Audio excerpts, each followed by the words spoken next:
Pessoal do Torcida Tricolor, estamos começando mais um editorial aqui do canal. Hoje para falar de um assunto que tem muito mais a ver com jornalismo esportivo, tem muito mais a ver com análise e como a gente faz essas análises aqui no canal, do que necessariamente com São Paulo. Mas, obviamente, como tudo que acontece aqui dentro do canal Fala Bandana, obviamente tem a ver muito também com São Paulo, que são esses técnicos ultrapassados, né? O que são técnicos ultrapassados? Aqueles técnicos que já têm uma vivência, que já têm um tempo de mercado, que foram muito vitoriosos em uma determinada época e depois vivem ali um período em que não ganham muita coisa, ficam trocando de clubes e tal, e de repente todo mundo condena, fala, esse técnico já não funciona e tudo mais. E por que eu estou falando disso? Porque recentemente o Internacional de Porto Alegre contratou o Mano Menezes, e o Atlético Paranaense contratou o Felipão, e os times tiveram aí uma melhora, né, nos resultados que foram acontecendo a partir da contratação dos técnicos, né? E a gente via, assim, a gente vê no Brasil um apreço muito grande por técnicos estrangeiros, uma coisa que começou lá atrás. O São Paulo mesmo, com o Osório, né, fez essa tentativa, depois Bausa, mas a coisa acabou ganhando mais força, principalmente depois das passagens aqui do Jorge Jesus pelo Flamengo, do Abel Ferreira pelo Palmeiras, que vem fazendo ali um brilhante trabalho. E aí muita gente começa a olhar para esses técnicos do passado, né? O Vanderlei Luxemburgo, o Abel Braga, o Mano Menezes, o Luiz Felipe Scolari, o Joel Santana. Estou falando de técnicos, alguns até que já se aposentaram, já falaram, mas esses técnicos já não tem mais nada para entregar, já foram tudo e tudo mais. E vocês já devem ter até visto, aqui no canal mesmo, a gente falando disso. Vocês gostariam de Mano Menezes? Isso já foi pergunta no canal no passado, lá no começo do trabalho, ou mesmo Luiz Felipe Scolari e tal. Então, eu queria falar um pouquinho disso, porque é um assunto que é bastante interessante, né? É muito fácil condenar trabalhos em função de um ou outro erro, ou função de uma ou outra fase, ou às vezes até tirar de contexto. E isso acontece muito quando a gente analisa pessoas que a gente gosta, pessoas que a gente não gosta. Eu falo isso de forma geral, né? É uma coisa que a gente se preocupa muito em não fazer aqui no canal. É uma coisa que a gente tenta evitar a todo custo, mas é um vício do próprio jornalismo. Então, eu vou dar um exemplo aqui. A gente pega um jogador que todo mundo tem apreço, você vai fazer análise desse jogador e você costuma maximizar isso, de modo geral, as qualidades do jogador, uma jogada, e tenta transformar aquele jogador naquela jogada que deu certo. Ou um que você não gosta, tenta transformar o erro dele em uma coisa, não, ele erra sempre esse tipo de jogada, né? A gente pode pegar vários exemplos. Então, quando a gente fala de Felipão, quando a gente fala de Mano Menezes, todo mundo tem o direito de gostar ou não gostar de um tipo de técnico, de gostar ou não gostar de um tipo de trabalho, e até fazer uma avaliação. Olha, tal técnico vem para o São Paulo, olhar para o elenco, falar, com esse elenco, esse técnico, com torcida, acho muito improvável que as coisas deem certo. Mas toda vez que a gente faz uma previsão, toda vez que a gente olha para uma coisa que vai acontecer e tenta analisar com dados, com histórico e tal, é muito comum e é muito possível que aconteçam erros. Você já deve ter percebido que o cara que faz as análises aqui no canal, que tem um entendimento ímpar de futebol, é o Gabriel Perecini. Eu tenho um tipo de conhecimento de futebol muito diferente. Trabalhei muito tempo com esporte de alto rendimento, então minha parada muito tem a ver com comunicação, que é uma coisa que eu gosto muito, tem a ver com essa questão de entender que um trabalho de um técnico demora a assimilação. Então, o técnico vai vir, não é de um dia para o outro que vai acontecer, né?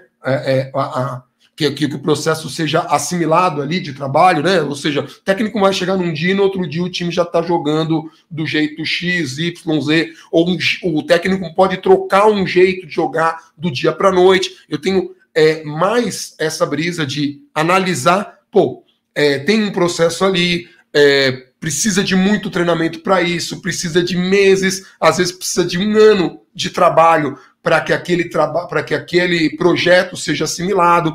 Esse tipo de conhecimento eu tenho. Não é comum a todo mundo, mas é uma coisa que para mim é muito tranquila. A coisa da condicionamento físico, preparação física, temporada, todas essas coisas são muito comuns porque eu vivi muito em esporte de alto rendimento. O Gabriel já tem uma outra parada. Além de ter tudo isso que eu falei, porque é uma brisa dele, ele tem também aquele conhecimento e uma leitura muito apurada de esportes coletivos de modo geral, tá? Porque eu trabalhei com ele em outros esportes, a gente trabalhou em polo aquático, e a maneira como ele absorveu rapidamente como funcionam as coisas ali, como ele fazia leituras de jogada, eu fiz narração de polo, ele fazia comentários, e os recortes que ele fazia eram de uma pessoa que tem essa capacidade, essa memória e tal. Então, nosso trabalho acaba se complementando, e hoje eu estava discutindo com ele sobre isso, falando, pô, a gente aqui no canal já falou várias vezes, pô, a gente nunca foi favorável a, por exemplo, vir um Felipão e tal, ficou muito marcado, talvez pelo 7-1 e tal, mas porque a gente achava também que não combinava com os elencos que São Paulo teve e tudo mais. O Mano Menezes, são técnicos que realmente pareciam estar vivendo eras de retrocesso. Então aí aqui eu quero fazer uma parte.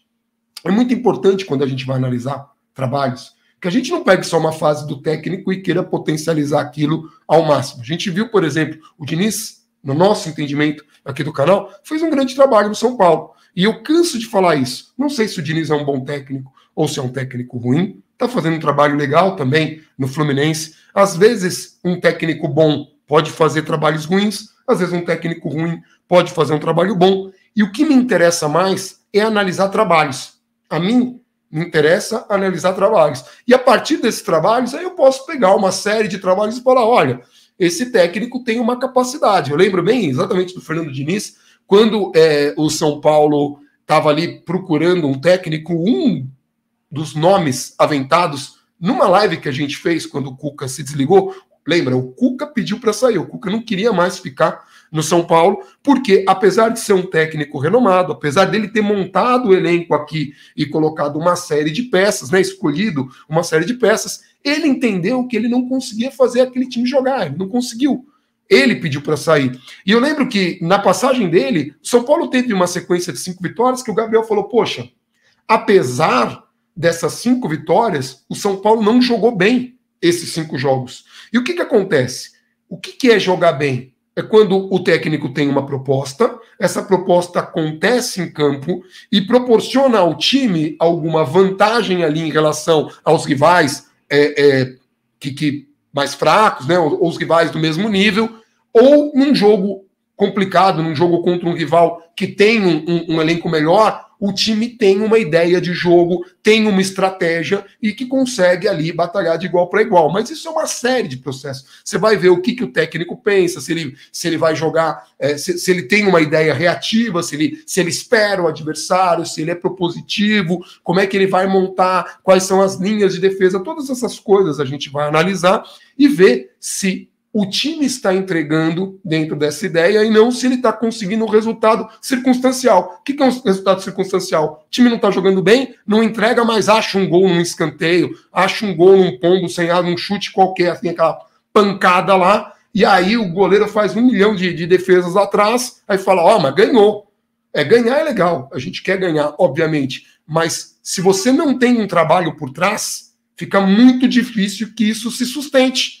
Então, isso é o básico de um esporte. Quando você está lá na escolinha, lá você vai aprender a arremessar, existe uma técnica, né? Eu tenho um amigo meu que, o Ruda Franco, São Paulino, ele é atleta de polo aquático, foi capitão da seleção olímpica brasileira em Olimpíada, e eu uma vez fui discutir com ele que eu achava que jogar bola assim, porque é como se lança a bola no futebol, né? Óbvio, a bola de futebol de campo é maior, então tem uma técnica para você lançar a bola.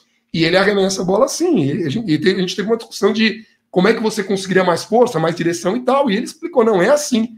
E eu, besta aqui, achando que não. E aí ele mostrou para mim, obviamente, que ele tem mais força que eu, de qualquer forma, mas eu arremessei do meu jeito, ele arremessou do dele, a bola foi 400 vezes mais longe na dele. Eu falo que é menos, mas aqui eu quero ser honesto com vocês. E aí ele fala, cara, isso é uma técnica. Por quê? Porque a gente vai... É um processo... Várias pessoas que foram jogando polo aquático nos anos, os caras vão desenvolvendo isso, assim como a gente desenvolve técnicas para o goleiro sair do gol, etc. e tudo mais. Então, técnicos têm ideias de jogo. É muito fácil para uma pessoa que tem um entendimento aprofundado, pega um técnico que vai vir, ele olha para o elenco que ele tem, vê as ideias que esse técnico costuma trabalhar e ele consegue fazer algumas relações, como o Gabriel fez quando o Rogério chegou. Falou, olha, os trabalhos do Rogério normalmente necessitam de um jogador velocista, é uma coisa que está ali, né? Não que o Rogério não saiba trabalhar sem, ele está trabalhando sem, está fazendo um trabalho muito bom, por sinal, dentro das propostas, dentro das limitações e das condições, porque tudo isso é contexto, tudo isso tem que ser analisado.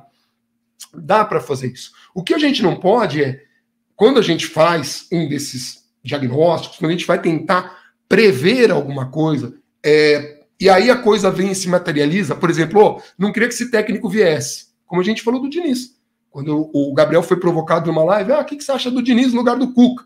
Que foi no dia mesmo, o Diniz foi contratado, e o Gabriel falou, não gosto, porque os trabalhos do Fernando Diniz, os que eu observei é que ele evolui até um determinado ponto, e daí há uma parada nessa evolução, o time para ali de evoluir, e normalmente a gente não consegue ver uma continuidade, e esse que o elenco que São Paulo tem também não é um elenco para o Fernando Diniz. O Fernando Diniz veio e fez um trabalho que contrariou essas expectativas. Isso quer dizer que a leitura dele estava errada? Não. Porque dentro da leitura dele também estava a possível rejeição de torcida, de imprensa, que causaria uma grande pressão. Muita coisa aconteceu que não era possível de prever. Por exemplo, o fato de não ter torcida no estádio ajudou que o trabalho do Diniz fosse maturado. E aí o fato de ganhar ou não troféu, isso, por incrível que pareça, não importa para se dizer se um trabalho foi bom ou ruim. Porque um trabalho bom ou ruim é você pegar um elenco que há uma expectativa de alcançar um determinado patamar e o cara superar essa expectativa. O que a gente via daquele elenco montado pelo Cuca era uma perspectiva muito baixa. Não era um time que se classificaria direto para a Libertadores da América ou com alguma facilidade, muito menos que brigaria por título. Então, por mais que muita gente não goste desse trabalho, é assim que a gente analisa. E é assim que a gente deve analisar o trabalho do Filipão. Como é que está o processo no Atlético Paranaense? Ele está entregando, ele tem uma ideia de jogo, os jogos que ele está vencendo são circunstanciais, não são, até onde ele pode ir, e a gente tem que ser honesto nisso, a gente não pode pegar a pecha de, ele é um treinador ultrapassado por causa do 7-1, ele tem um histórico, não sei o quê. É um técnico vitorioso, é um técnico que mostrou muita qualidade. Isso vale para ele, vale para Vanderlei, vale para Abel Braga, vale para Mano Menezes, vale para um monte de técnicos, independentemente da gente gostar ou não.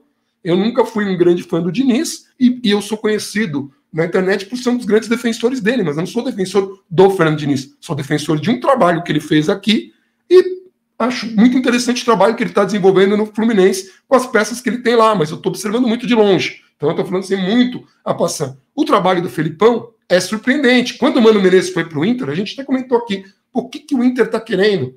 É cedo para dizer, deu certo, não deu. Mas também é cedo para condenar um técnico, só porque a gente tem uma expectativa de que não vai dar certo, que a perspectiva não é boa, que é um técnico que fez trabalhos muito ruins. Eu pego o próprio exemplo do Cuca. Fez um trabalho muito ruim no São Paulo, mas vinha de título recente, tinha feito trabalho no Palmeiras, tinha conquistado o título grande, já tinha conquistado o título de Libertadores, veio no São Paulo, montou o elenco, não conseguiu fazer aquele elenco vingar, funcionar, foi para o Santos e fez um trabalho muito bom, com um elenco bastante limitado, com o Marinho jogando muito acima da média ali, levou o Santos para uma final de Libertadores. Podia ter vencido o Palmeiras, podia ter se sagrado campeão da Libertadores pelo Santos. E foi logo depois de um trabalho ruim. O trabalho ruim não faz do Cuca um técnico ruim. O trabalho no Santos não faz do Cuca um excelente técnico. Uma série de trabalhos bons vão acabar classificando o Cuca como um técnico bom. Nem todos os trabalhos bons vão render títulos. O Cuca não foi campeão no Santos, mas o trabalho foi muito bom. De repente foi até melhor do que o trabalho dele no primeiro título que ele ganhou de Libertadores. Talvez, considerando a quantidade de jogos que foram circunstanciais, eu não estou diminuindo o título dele, porque ganhar uma Libertadores é muito bom em qualquer circunstância, e tem um trabalho ali. Mas o que eu estou dizendo é muito importante que a gente, no momento de analisar, quando também quer, né, quando a gente se propõe a isso, a gente ter a racionalidade, analisar e deixar as paixões de lado. Eu não gosto desse técnico, mas o trabalho é bom.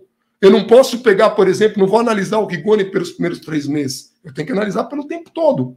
Mas eu tenho uma expectativa em relação ao jogador. É um jogador que sabe chutar com qualquer uma das pernas, é um jogador que tem drible, é um jogador que tem qualidade. Por que não está entregando? Porque teve algumas outras passagens por outros times que ele apresentou um bom futebol e depois decaiu. O que acontece com ele? Aí é uma coisa, é um trabalho para o Rogério Ceni, é um desafio para o Rogério Ceni. Quando eu vou analisar o trabalho do Rogério Ceni, eu tenho que lembrar que ele ficou aí um período muito grande, com 10 contusões, e essas 10 contusões não foram oriundas do trabalho dele. porque foram contusões que aconteceram por pancada. Não foi por irresponsabilidade de uma diretoria, por exemplo, que resolveu sacrificar uma temporada inteira em função de conquistar um título paulista que ninguém queria. E assim, de novo, isso não é desmerecer, isso é fazer análise racional. Então, assim, esse editorial é apenas para dizer, muito cuidado para condenar um jogador, um técnico, um atleta, por uma passagem ruim, por um período ruim, principalmente técnico, porque técnico, né? O cara fica mais velho e tal, mas olha, aparentemente, alguns técnicos mais velhos conseguem, em algum momento da vida, se reinventarem, como está acontecendo, ou como parece estar acontecendo, com Luiz Felipe Scolari e também com Mano Menezes. Se isso vai acontecer, se isso vai continuar, enfim, o tempo vai dizer. E você, que torce para São Paulo, o que acha? Que técnicos você acha que foram injustiçados aqui? Ou que jogadores você pensa que foram mal avaliados, na sua opinião, e por quê? Que técnicos ou jogadores você avaliou mal, ou você achou que não ia dar certo e deu, ou que você achou que ia dar muito certo e deu muito errado? Enfim, conta aqui pra gente. E você que torce para outro time, você que torce pro Inter, você que torce pro Atlético Paranaense e tá aqui no canal, caiu aqui, desavisado, o que você tá achando desses trabalhos e o que você espera daqui pra frente? É isso. Eu vou ficando por aqui. Um abração para todo mundo e vamos São Paulo.